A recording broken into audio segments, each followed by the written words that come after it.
And as we look towards sequestration, there's a couple problems. A couple problems is that so if you even agreed with that we needed to cut the military to the extent we wanted to according to sequestration, I would tell you the way we go about it is really not right, because it's so fast that it gets us really out of balance. So as the Chief of Staff of the Army, my responsibility is to maintain balance between proper modernization to give us the best systems possible, to make sure our soldiers are successful.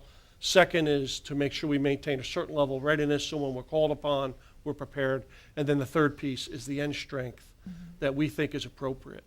And you have to balance that, and you have to balance that for a number of reasons. First, you always got to remember that we want to have the capability and capacity that still is able to deter those what I call miscalculating. And they make really bad decisions based on their belief that we don't have the capability or the capacity to respond. So that's one issue.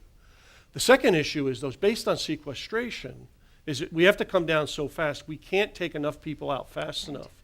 Because what happens is as you take more people out, you have to pay benefits and other things as you let them go. Right. And so there's only a certain number you can take out every year. Otherwise, it costs you more money to take people out. So what we have to do over the next 2 or 3 years is we have this imbalance where it's going to affect specifically modernization and readiness.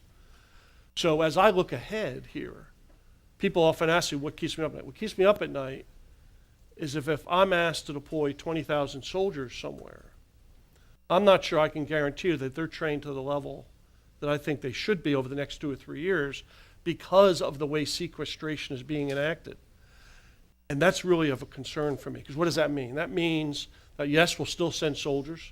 Yes, we'll be able to train them to a lower level and they'll be individually ready, but they will not have been able to train collectively the way we would like. So what does that mean? That means operations would take longer, but most importantly, it probably equals more casualties.